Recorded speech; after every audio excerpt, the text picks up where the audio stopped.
هذا القرآن يوحدنا لطريق الخير يوجهنا الله تعالى أنزله ورسول الله معلمنا. بسم الله الرحمن الرحيم.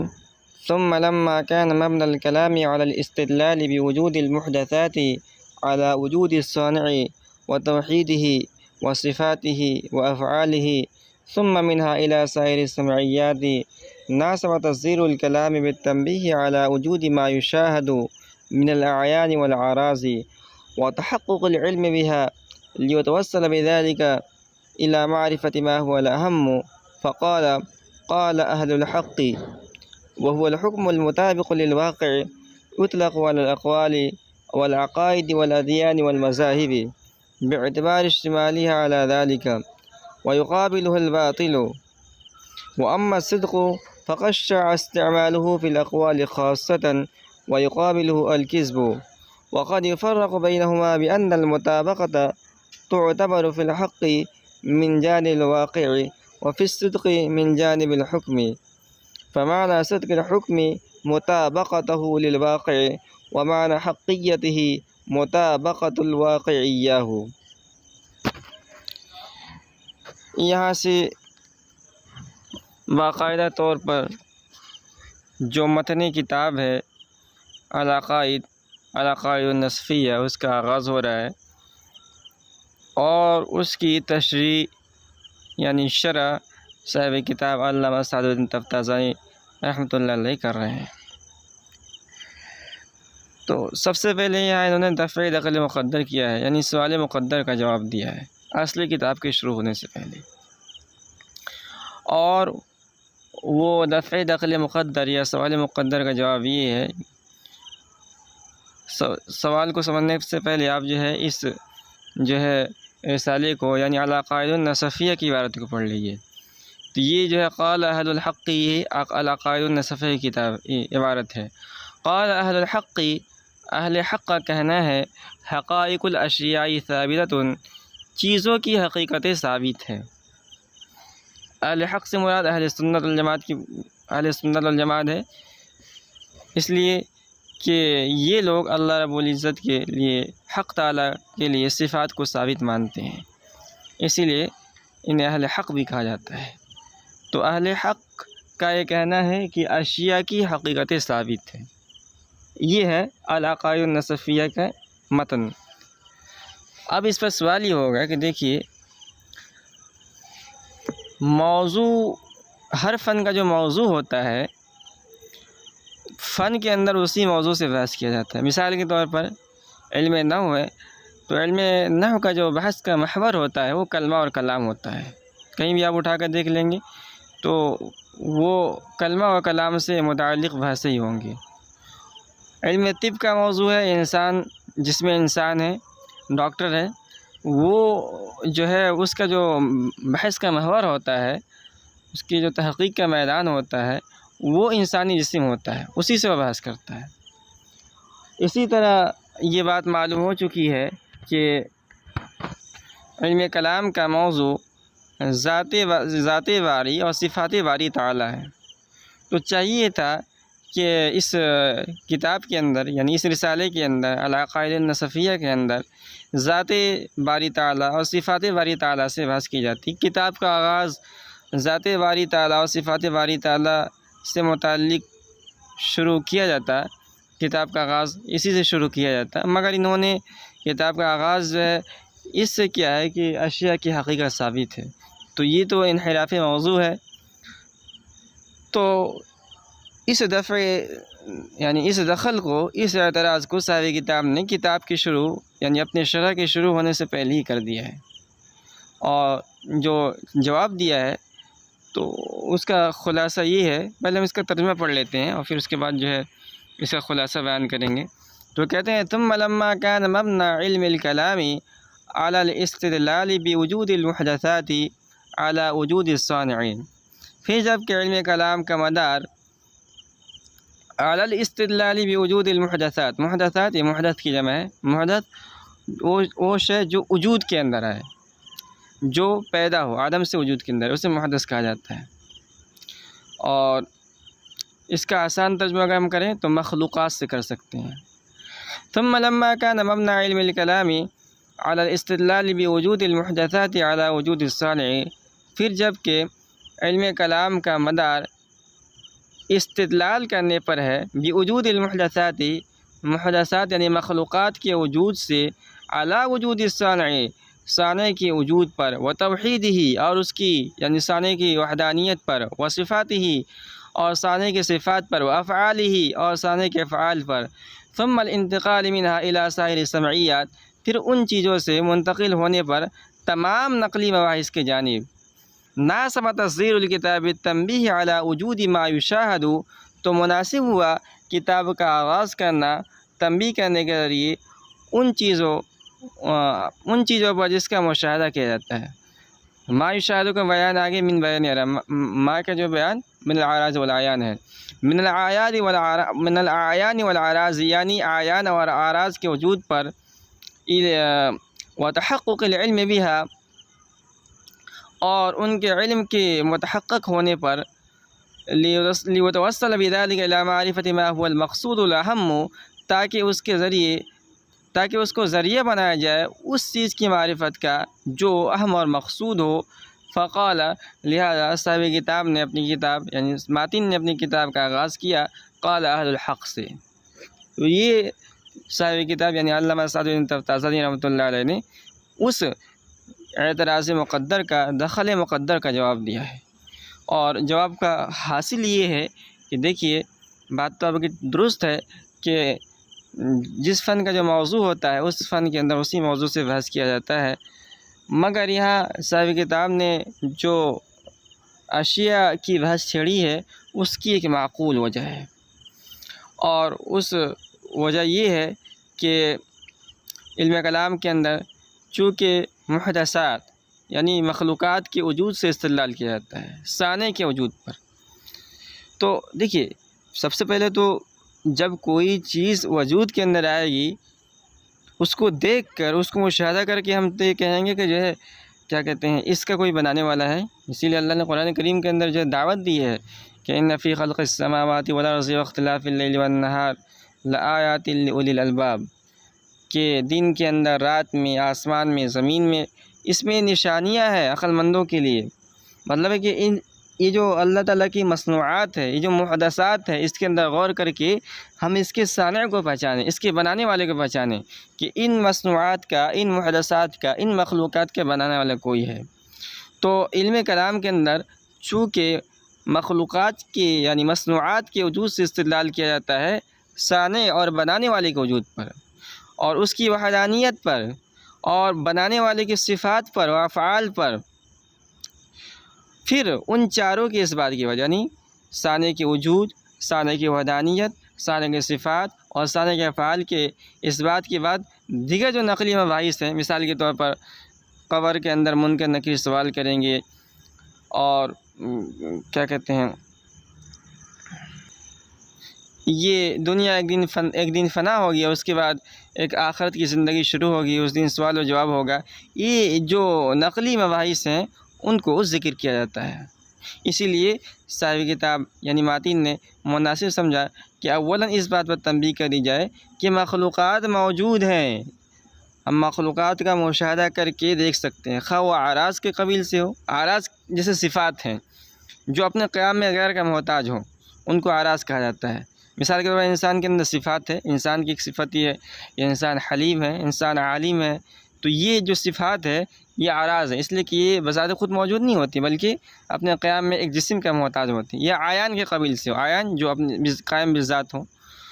تو ماتن نے مناسب سے سمجھا کہ اولا مخلوقات کے موجود ہونے کو بتلائیں، اور ان کا علم ہم کو جب حاصل ہو جائے تو اس کو مقصود کے علم تک پہنچنے کا ذریعہ بنایا جائے۔ مقصود کیا؟ مقصود یہ ہے کہ صانع کے وجود کو ثابت کیا جائے، اس کی وحدانیت کو ثابت کیا جائے، اس کی صفات کو ثابت کیا جائے۔ تو یہ جو مقصود ہے یہ حاصل ہوگا جب اشیاء کی حقیقت کو ثابت کیا جائے گا، اس لیے صاحب کتاب نے اپنی کتاب کا آغاز اس سے کیا ہے۔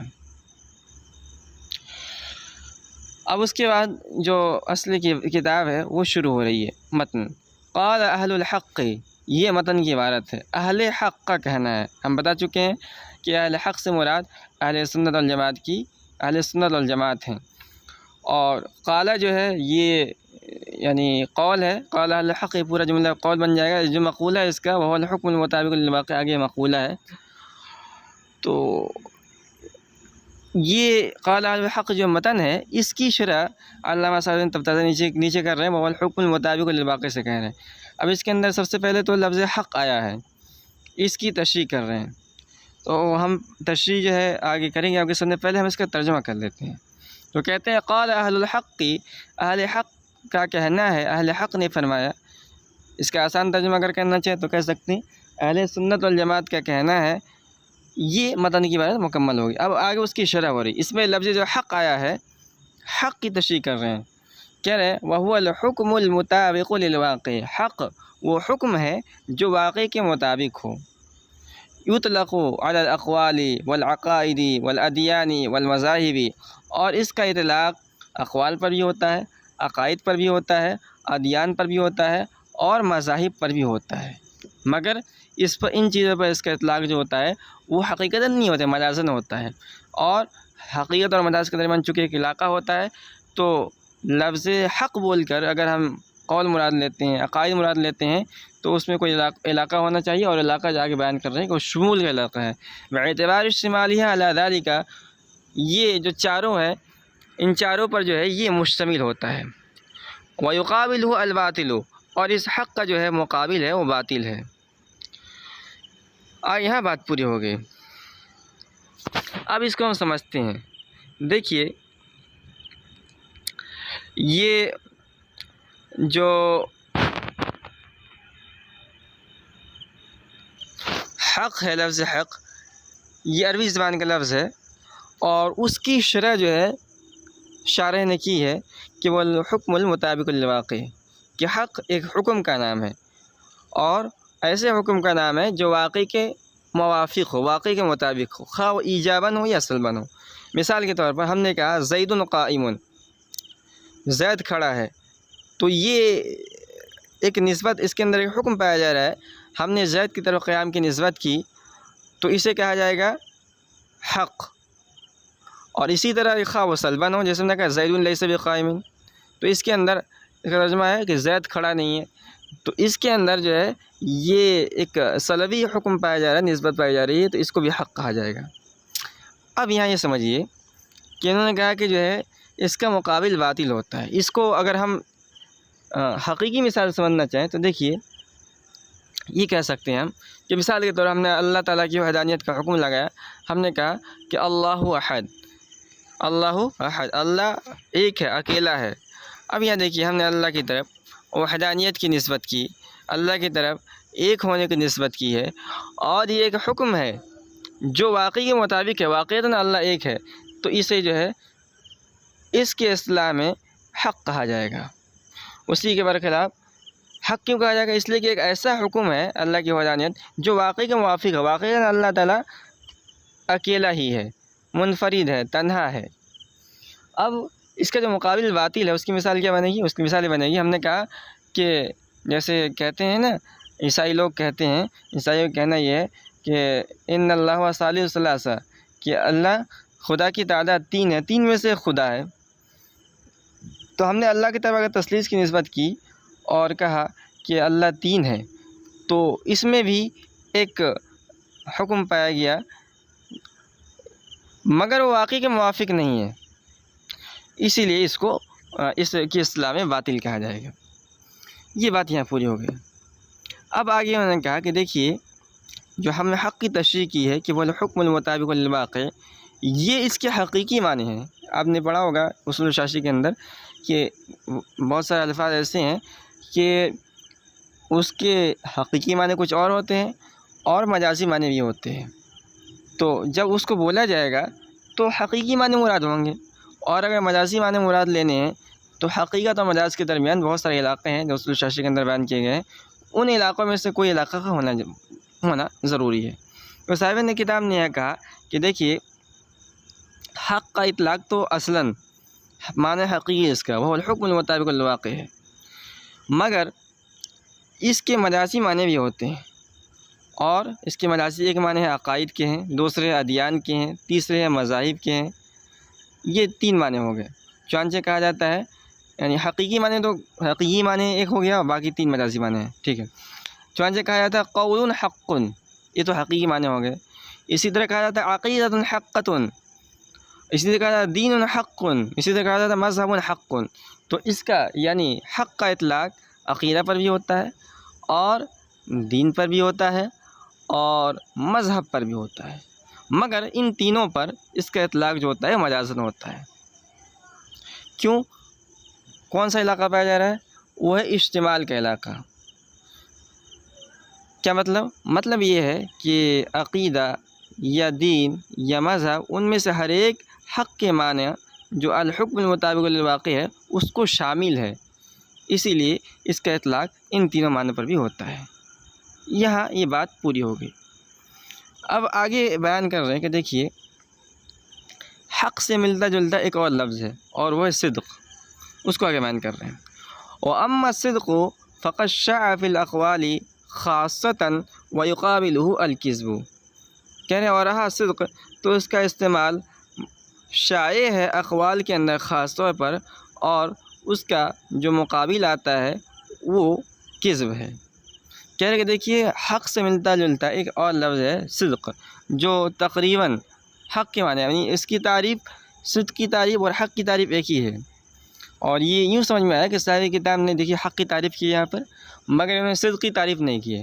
معلوم ہوا کہ حق اور صدق کی تعریف ایک ہی ہے، مگر چونکہ حق کا اطلاق 3 اور معنی پر ہوتا ہے، عقیدہ پر، مذہب پر اور دین پر، مگر کہہ رہے ہیں صدق کا اطلاق صرف اور صرف جو ہے اقوال پر ہوتا ہے، یعنی اسی معنی مشہور ہے، قول پر اس کا اطلاق ہوتا ہے، اور باقی جو 3 معنی یعنی عقائد، ادیان وغیرہ پر عام طور سے اس کا اطلاق، یعنی اس کے ساتھ اس کو بولا نہیں جاتا ہے۔ یہ صدق کے بارے میں انہوں نے جو ہے جو کہا ہے، اس سے معلوم یہ ہو رہا ہے کہ ان دونوں کے اندر کوئی فرق نہیں ہے، تقریباً دونوں مفہوم کے اعتبار سے ایک ہی ہے، مگر آگے جو عبارتوں نے ذکر کی ہے اس سے جو ان کے درمیان جو اعتباری فرق ہے اس کو بیان کریں گے۔ تو پہلے ہم اس کو پڑھ لیتے ہیں، اور تھوڑا سا وہ باریک سی بات ہے، اس کو سمجھنا پڑے گا، تو آپ تھوڑا دھیان سے سمجھیں۔ تو کہہ رہے ہیں وَأَمَّا الصِّدْقُ فَقَدْ شَاعَ فِي الْأَقْوَالِ خَاصَّةً، کہہ رہے ہیں ورہا صدق تو اقوال میں خاص طور پر اس کا استعمال شائع ہے، وَيُقَابِلُهُ الْكِذْبُ، اور اس کا مقابل کذب ہے۔ وَقَدْ يُفَرَّقُ بَيْنَهُمَا بِأَنَّ الْمُطَابَقَةَ تُعْتَبَرُ فِي الْحَقِّ مِنْ جَانِبِ الْوَاقِعِ، کہہ رہے ہیں اور کبھی کبھی فرق بیان کیا جاتا ہے ان دونوں کے درمیان، یعنی حق اور صدق کے درمیان، کہ ان میں بھی فرق ہے، دونوں مفہوم کے اعتبار سے بالکل ایک نہیں ہے، بلکہ ان میں کچھ نہ کچھ فرق ہے جس کو اعتباری فرق سے تعبیر کیا جاتا ہے۔ بِأَنَّ الْمُطَابَقَةَ تُعْتَبَرُ فِي الْحَقِّ مِنْ جَانِبِ الْوَاقِعِ، کہ مطابقت کا اعتبار کیا جاتا ہے حق میں واقع کے جانب سے، وفی الصدق من جانب الحکم، اور صدق میں حکم کی جانب سے۔ فمعنی صدق الحکم مطابقتہ للواقع، تو معنی صدق حکم کا، جسے حکم کے سچے ہونے کا معنی کیا ہے؟ مطابقتہ للواقع، کہ وہ اس کا واقع کے مطابق ہونا، مطابقتہ یہ با پر زبر کے ساتھ، مطابقتہ للواقع، کہ اس کا واقع کے موافق ہونا۔ ومعنی حقیتہ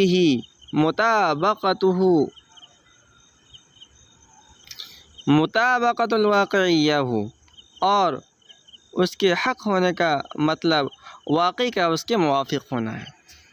یہ بات یہاں پوری ہو گئی۔ اب اس کو آپ سمجھنے کی کوشش کریں۔ تو صاحب کتاب یعنی شارح نے جو بیان کیا ہے اس کا حاصل اور خلاصہ یہ ہے کہ حق اور صدق کے درمیان جو اعتباری فرق ہے اس کو ہم یوں بیان کر سکتے ہیں، یوں تعبیر کر سکتے ہیں کہ حق کے اندر مطابقت کا اعتبار کیا جاتا ہے وہ واقع کی جانب سے کیا جاتا ہے، اور صدق کے اندر مطابقت کا اعتبار کیا جاتا ہے وہ حکم کی جانب سے کیا جاتا ہے۔ دیکھیے کیا مطلب ہے، مطلب ہے کہ واقع اور حکم کے درمیان مطابقت تو حق اور صدق دونوں کے اندر ضروری ہے، ٹھیک ہے، حق کے اندر بھی مطابقت ہوتی ہے اور صدق کے اندر بھی مطابقت ہوتی ہے، مگر الگ الگ جہت سے، الگ الگ طرف سے۔ جب واقع اور حق دونوں کے درمیان مطابقت ہوگی تو ہر ایک مطابق بھی ہوگا اور ہر ایک مطابق بھی ہوگا۔ کیوں؟ مطابقت دیکھیے، مطابقت جو ہے نا باب مفعول سے طابق یطابق مطابقتاً، اور مطابقت یعنی باب مفعول کی خاصیت یہ ہے کہ اس کے اندر فعل ایک ہوتا ہے اور اس کے کرنے والے دو ہوتے ہیں، فاعل اور مفعول۔ تو یہاں بھی فعل ایک ہے، کون سا فعل ہے؟ مطابقت والا فعل، اور اس میں جو ہے فاعل یعنی کرنے والے دو ہیں، ایک تو ہے حق ہے اور دوسرا ہے صدق ہے، ٹھیک ہے۔ تو یہاں اگر مطابقت کی نسبت صراحتاً واقعی کی طرف کی جائے اور اس کو مطابقت کا فاعل بنایا جائے اور یوں کہا جائے کہ طابق الواقع للحکم، یہ تعبیر کیا جائے تو اس کو ہم کہیں گے، اس کی اصطلاح میں اس کو ہم حق کہیں گے، اس کو حق سے تعبیر کیا جائے گا۔ اور اگر مطابقت کی نسبت حکم کی طرف ہو اور حکم کو اس کا فاعل بنایا جائے اور کہا جائے طابق الحکم للواقع، تو یہ صدق ہے۔ تو یہ ان کے درمیان اعتباری فرق بیان کیا گیا ہے۔ لیکن اگر پوری بحث کا ہم خلاصہ دیکھیں تو ہم کہہ سکتے ہیں کہ حق اور صدق جو ہے دونوں جو ہے مفہوم کے اعتبار سے ایک ہیں، اور کیا ہے وہ الحکم الواقع للمطابق، وہ حکم جو واقع کے موافق ہو، وہ حکم جو واقع کے مطابق ہو، اس کو ہم حق بھی کہہ سکتے ہیں اور اس کو ہم صدق بھی کہہ سکتے ہیں۔ یہ پوری بحث کا خلاصہ ہوا۔ لیکن یہاں جو صاحب کتاب نے اعتباری فرق بیان کیا ہے، تھوڑا سا باریک ہے، اس کو اگر لیا جائے تو اس پر اگر تفریع کیا جائے تو تفریع کا حاصل ہوگا کہ جب حق اور صدق میں یہ اعتباری فرق کو ملحوظ رکھا جائے تو کسی حکم کے صادق ہونے کا مطلب کیا ہوگا؟ کسی حکم کے صادق ہونے کا مطلب یہ ہوگا کہ وہ حکم واقع کے مطابق ہے، اور کسی حکم کے حق ہونے کا مطلب کیا ہوگا؟ کسی حکم کے حق ہونے کا مطلب یہ ہوگا کہ حکم ایسا ہے کہ واقع اس کے مطابق ہے۔ تو یہ جو ہے اعتباری فرق ہے، یعنی ایک کا تعلق مثال کے طور پر جو ہے مشرق سے ہے تو دوسرے کا تعلق مغرب سے ہے، مگر دونوں کا تعلق جو ہے مطابقت سے ہے۔